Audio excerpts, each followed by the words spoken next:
सौगंध मुझे इस मिट्टी की, मैं देश नहीं मिटने दूंगा, मैं देश नहीं मिटने दूंगा, मैं देश नहीं झुकने दूंगा। So hello friends, today we are going to talk about the horoscope of Sri Narendra Modi, Honorable Prime Minister of India। तो दोस्तों अभी हमने देखा कि लखनऊ में जो 2 मार्च 2014 को नरेंद्र मोदी जी की चुनावी रैली हुई थी, उसमें उन्होंने कहा था कि सौगंध मुझे इस मिट्टी की, मैं देश नहीं मिटने दूंगा। ऐसे ही एक महान पुरुष का जो कुंडली एनालिसिस हम कह सकते हैं, देश के लिए एक अभूतपूर्व प्रधानमंत्री हमको मिला है, जो कि 2014 से लेकर 2019 और 2019 के बाद भी सेकंड टर्म अभी पूरा करने वाला है 2014 तक। तो ऐसे ही एक महान प्रधानमंत्री की कुंडली के विश्लेषण के बारे में आज हम बात करेंगे। तो दोस्तों हम देखेंगे श्री नरेंद्र मोदी जी की कुंडली कुछ इस प्रकार से बनती है। श्री नरेंद्र दामोदर दास मोदी, इनका जन्म मेहसाना विलेज में गुजरात के हुआ था और डेट थी 17 सितंबर 1950। तो उनकी कुंडली कुछ इस प्रकार से बनती है। ये एक वृश्चिक लगन की कुंडली है। लगन में 8 नंबर लिखा है, 8 नंबर लिखा है, मतलब कि वो वृश्चिक राशि होती है। तो इनका लगन वृश्चिक है और लगन में ही इनके वृश्चिक राशि के स्वामी मंगल ये खुद विराजमान है और उनके साथ में चंद्रमा भी विराजमान है। हालांकि चंद्रमा के लिए वृश्चिक राशि ये नीच राशि हो गई, लेकिन मंगल के साथ होते हुए, जो कि खुद ही पर्सनैलिटी या वृश्चिक राशि का स्वामी है, तो ये एक नीच भंग राजयोग यहाँ पे बना रहा है। क्योंकि मंगल के नीच होते हुए भी उसके लगन का स्वामी स्ट्रांग है, खुद के राशि में है, तो ये नीच भंग राजयोग हो गया। तो मतलब ये राजयोग का कारक है, ये दोनों भी ग्रह की युति। अब हम देखेंगे कि उनके कुंडली में और कौन से अच्छे योग है। गुरु ये जो है ये चतुर्थ स्थान में बैठा हुआ है और वो सेंटर में बैठा हुआ है। चंद्र भी सेंटर में बैठा हुआ है। तो ये गज केसरी एक नाम का पंच महापुरुष योग हो गया। पहले हमने देखा निज भंग राजयोग, बाद में गज केसरी योग चंद्र गुरु का सेंटर में बैठना, और तीसरा मंगल का खुद के राशि में विराजमान होना, ये रुचक योग का निर्माण करता है।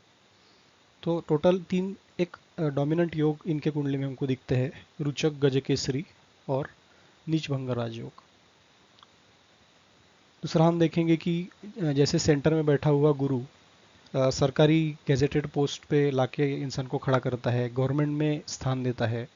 जब कभी भी गुरु सेंटर में बैठता है तो गुरु ने सेंटर में बैठ के इनको पहले गुजरात का मुख्यमंत्री बनाया, फिर लोगों में पॉपुलर किया और उनको सेंटर में एक स्ट्रांग पद प्राइम मिनिस्टर के अनुरूप उनको मिल गया।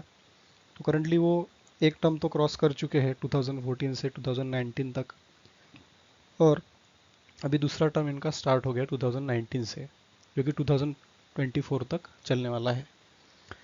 तो उनके कुंडली में और कौन से अच्छे योग है, हम देखेंगे कि लाभ स्थान में बुध खुद के ही राशि में है, कन्या राशि में, और कन्या राशि बुध की उच्च राशि होती है, तो वो उच्च का भी है और खुद के राशि में भी है, और ये अष्टम स्थान का स्वामी होकर भी यहाँ पे बैठा हुआ है। तो अष्टम स्थान एक प्रकार से मेंटल टेंशन्स को कम कराना और सडन इवेंट्स जो होते हैं उसे कम कराना, स्टेबिलिटी लाना, तो ये काम बुध करता है यहाँ पे। पहले हम देखेंगे कि वृश्चिक लगन जो होता है वो काफ़ी स्टेबल लगन होता है, उसका स्वामी उसी के राशि में है, तो एक अच्छी स्टेबिलिटी, अच्छे डिसीजन लेने की पावर ये वृश्चिक लगन दे रहा है।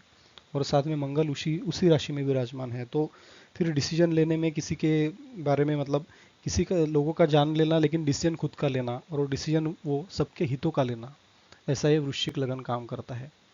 और वो डिसीजन पे डिसीजन आदमी लेते हुए जाता है, और हम देखेंगे कि वो डिसीजन सक्सेसफुल भी होते हैं काफ़ी हद तक। तो ये मंगल की पोजीशन लगन में, वृश्चिक लगन और बुध की अच्छी पोजीशन, जो कि डिस्टर्बेंसेस को कम कराती है, उच्च का होना बुध का, तो ये काफ़ी स्ट्रांग योग उनके कुंडली में है, जिसके वजह से वो अच्छे डिसीजन मेकर और अच्छे नेता के सामने आते हैं। अब देखेंगे कि उनका जो शुक्र है वो कर्म स्थान में बैठा हुआ है और वो शनि के साथ में है। तो शनि एक अच्छे कर्मों का या कर्मों का कारक ग्रह हम कह सकते हैं कि इंसान को हमेशा कर्मों में रखता है, इंसान को हमेशा बिजी रखता है। और वो शनि पुरुषार्थ के स्थान का मतलब पराक्रम के स्थान का, ये यहाँ पे मकर राशि है पराक्रम स्थान में, पुरुषार्थ के स्थान में, उसका स्वामी होकर ये कर्म स्थान में बैठा है। तो पुरुषार्थी वाले कर्म, ऐसा ये इंडिकेट करता है कि हमेशा ऐसे कर्म करेंगे कि जो एक पुरुषार्थ को सिद्ध करता है, एक स्ट्रांग आदमी बन के आगे आता है और अच्छे कर्म करता है। और वो कर्म सब देश के हित के लिए होते हैं। तो ये अच्छे डिसिप्लिन से कर्म सिखाने वाला, क्योंकि मकर राशि डिसिप्लिन को भी सूचित करती है, तो एक डिसिप्लिन से कर्म करने वाला और पुरुषार्थवादी, इस तरह से ये शनि ने श्री मोदी जी को बनाया। और साथ में शुक्र होने के कारण वो कर्म अच्छे रहे, शुभ रहे। और सबसे इम्पोर्टेंट, ये शनि और शुक्र पर गुरु की 7वीं दृष्टि पड़ रही है। तो शनि और शुक्र को उनके कर्मों को ना भटकने देना, भटकने से रोकना, और कर्मों को अच्छे नॉलेज से कर्म करना, क्योंकि गुरु एक नॉलेज का ग्रह है। तो अपने अच्छे नॉलेज के वजह से कर्मों को एक पूर्णापन देना, कर्म को पूर्णत्व देना, इस प्रकार से ये हमें योग दिखता है। तो शुक्र और शनि जो है वो अच्छे हो गए, क्योंकि गुरु की दृष्टि पड़ रही है, उनके कर्म अच्छे हो गए, कर्म नॉलेज से किए हुए दिख रहे हैं, कैलकुलेटेड रिस्क को लेते हैं। गुरु का उसमें काफ़ी बड़ा योगदान रहा है। और गुरु विवेक का कारक भी है, तो विवेक से कर्म करेंगे, यानी जो भी डिसीजन लेंगे वो सब अच्छे इसमें ही खरे उतरेंगे, अच्छे होकर खरे उतरेंगे। अब देखते हैं कि उनके कुंडली में ऐसे क्या निगेटिव योग भी है जिसके वजह से उनको काफ़ी बार वो सुर्खियों में रहते हैं।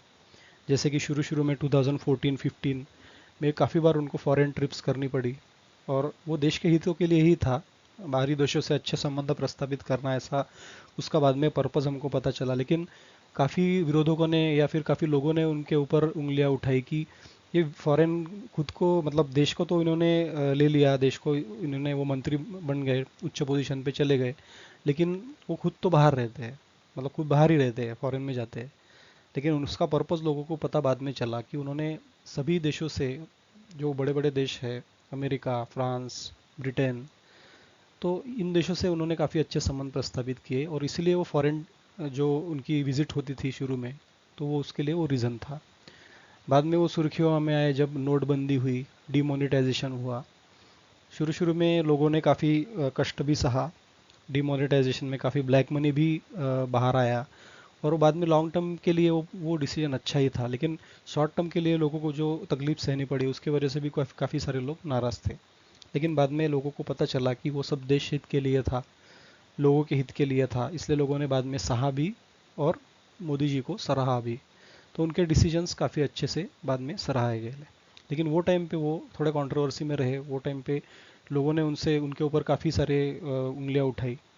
लेकिन लॉन्ग टर्म के लिए वो अच्छे डिसीजन साबित हुए, क्योंकि ये वृश्चिक लगन अच्छी डिसीजन मेकिंग पावर इनको दे रहा है।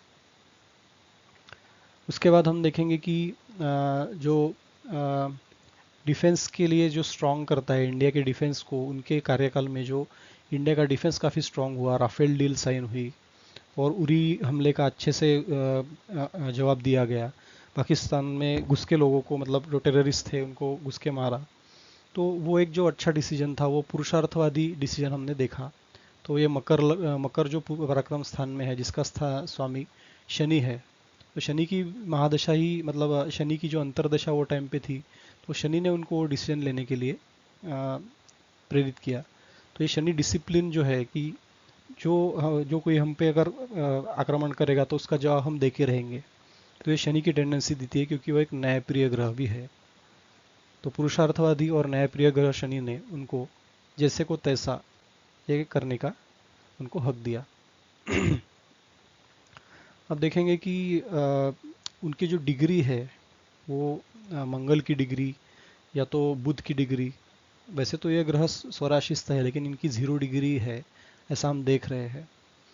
तो हम तो कहेंगे कि 0 डिग्री है तो ये ग्रह फल क्या देंगे इतने कम डिग्री में, लेकिन वैसा नहीं है।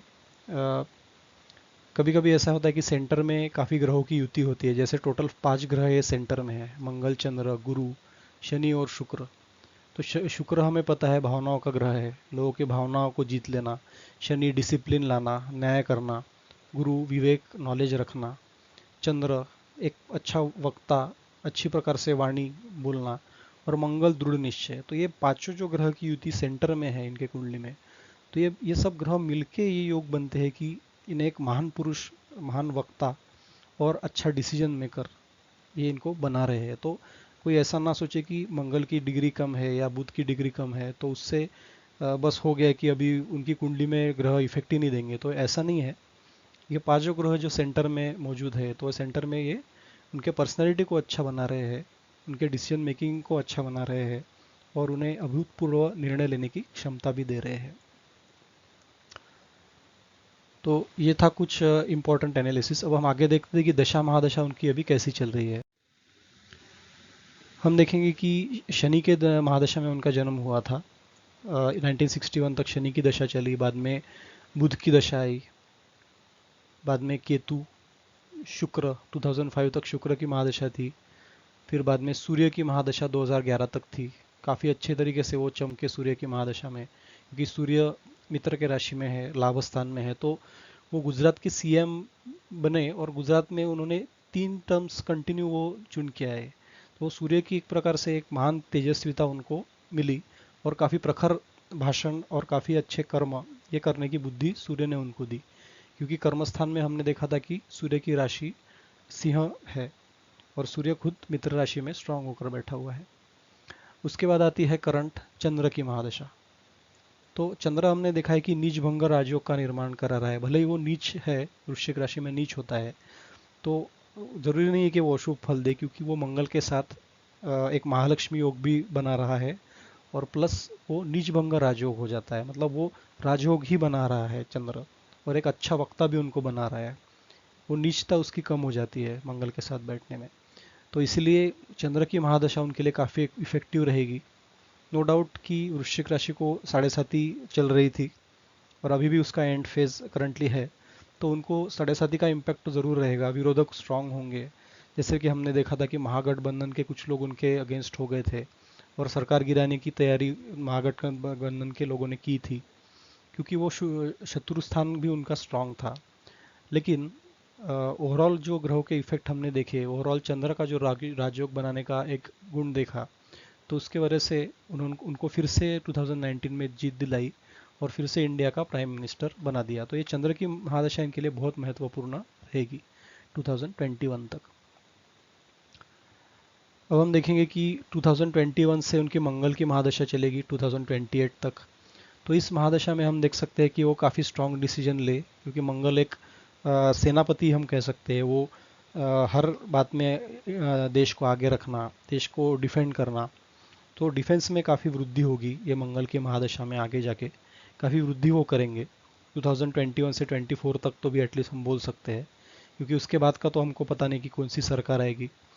लेकिन हम प्रेडिक्ट इसमें ये कर सकते हैं कि मंगल इनको अच्छी डिफेंस शक्ति देता है, अच्छी डिसीजन मेकिंग देता है और दृढ़ निश्चय भी देता है, क्योंकि मंगल एक दृढ़ निश्चय का कारक भी ग्रह माना जाता है, जो कि खुद की राशि में स्ट्रांग होकर बैठा हुआ है। तो हो सकता है कि किसी युद्ध में जीत देश को दिलाए या किसी कूटनीति में जीत दिलाए, कुछ भी हो सकता है 2021 तक। और अभी तो जैसे हालात हम देख रहे हैं इंडिया चाइना या यूएस चाइना के बीच में, तो चाइना को तो मतलब सारे देशों ने निंदा की है, क्योंकि कोरोना का जो कारक ही है वो चाइना को लोग बोल रहे हैं, चाइना के ऊपर उंगलियां उठा रहे हैं। तो इंडिया को भी वो चाइना काफ़ी तकलीफ दे रहा है ऐसे इसमें।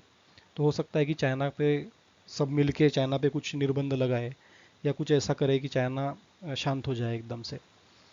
तो इसमें इंडिया का योगदान अहम रहेगा, इंडिया के प्राइम मिनिस्टर का योगदान अहम रहेगा 2021 से लेके 24 तक, जबकि मंगल की दशा में वो एंटर करेंगे। अब आगे देखते हैं कि इंडिया की कुंडली में क्या योग है। यह है इंडिया की कुंडली, भारत देश की कुंडली। जब भारत आज़ाद हुआ था 15 अगस्त 1947 को रात को 12 बजे, तो उस समय जो ग्रह स्थिति थी उस पर हम एक नज़र डालते हैं। हम देख रहे हैं अभी जैसे कि पंतप्रधान हमारे प्राइम मिनिस्टर नरेंद्र मोदी जी है, और करंटली इंडिया की महादशा चंद्र की महादशा चल रही है अभी इंडिया के लिए, जो कि स्टार्ट हुई थी 2016 से 2015 से सॉरी, और 2025 तक वो चलने वाली है। तो चंद्र कैसा है? चंद्र काफ़ी स्ट्रांग है, क्योंकि चंद्र पराक्रम स्थान में बैठा हुआ है और वो स्ट्रांग हो गया है खुद के राशि में बैठ के। प्लस हम देखेंगे कि लगन में जो वृष राशि है उसका वो शुक्र का मित्र है और वो उसकी उच्च राशि भी है। तो ओवरऑल हम देखेंगे कि पराक्रम या डिफेंस इंडिया का काफ़ी स्ट्रांग रहेगा, जो कि अभी हमको देखने को भी मिल रहा है नरेंद्र मोदी जी के कार्यकाल में। तो 2025 तक इंडिया काफ़ी स्ट्रांग रहेगा। 2024 तक तो मोदी जी ही है। 25 तक इंडिया की चंद्र की महादशा है, तो तब तक इंडिया का डिफेंसिवली बहुत अच्छा रहने का योग है, क्योंकि पराक्रम स्थान को यह दर्शाता है। पराक्रम स्थान का स्वामी खुद के ही इसमें बैठा हुआ है, तो इंडिया का पराक्रम जो रहेगा वो हमेशा अच्छा रहेगा, सबके फेवर में रहेगा, क्योंकि चंद्र एक सौम्य ग्रह भी है और सबको साथ लेके चलने का एक जो ये रहता है एटीट्यूड रहता है, तो वो ऐसा एटीट्यूड इंडिया का रहेगा 2025 तक। तो कोई युद्ध भी हो तो भी इंडिया के जीतने के चांस उसमें ज़्यादा है, आगे रहने के चांस ज़्यादा है। सो 2024 तक हम अभी गारंटी से लेते हैं कि अपना सरकार मोदी जी की तो है ही। उसके बाद इंडिया की जो महादशा रहेगी वो मंगल की महादशा चलेगी। और जैसे कि हम मोदी जी के कुंडली में देख चुके हैं कि मोदी जी के कुंडली में मंगल की महादशा 2022 से चल रही है, और जब इंडिया की भी मंगल की महादशा चलेगी तो इंडिया में वो टाइम पे ऐसे नेता रहेंगे 2026 के बाद, कि जब जो काफ़ी बोलने वाले रहेंगे, काफ़ी भाषण करने वाले रहेंगे, लेकिन वो बुध की राशि में है, मंगल बैठा है जो कि शत्रु राशि है। तो ऐसे बिना सायस ही जो मतलब ये जो प्रोमिसेस करेंगे और शायद वो फुलफिल ना कर पाए, क्योंकि मंगल खुद शत्रु राशि में है। तो हो सकता है, ऐसा मेरा प्रेडिक्शन है कि 2024 के बाद मे भी मोदी जी की सरकार चले, लेकिन उनके सरकार में कुछ ऐसे मंत्री आ जाए जो कि सिर्फ भाषण करने के लिए ही प्रसिद्ध रहे। और शायद से हो सकता है कि देश की प्रगति तो होगी, डिफेंसिवली देश तो ग्रो तो करेगा, लेकिन कहीं ना कहीं लोगों का ऐसा मानना रहेगा कि ये लोग बोलते ज़्यादा है, क्योंकि मंगल वाणी के स्थान में बैठा हुआ है और वो भी शत्रु राशि में, तो वो बोलने वाला ज़्यादा है, काम शायद कम करेंगे लेकिन बोलेंगे ज़्यादा। तो ऐसा हो सकता है कि कुछ ऐसे मंत्री उनके सरकार में रहे, या तो सरकार ही बदल जाए, ऐसा भी हो सकता है। सो चेंजेस का योग हमको दिख रहे हैं 2025 के बाद, लेकिन 2025 तक तो भी इंडिया डिफेंसिवली बहुत स्ट्रांग रहेगा, मोदी जी की सरकार है। और हम देख रहे हैं कि जैसे इंडिया की कुंडली में योग बन रहे हैं, मोदी जी की कुंडली भी कुछ वैसे ही है।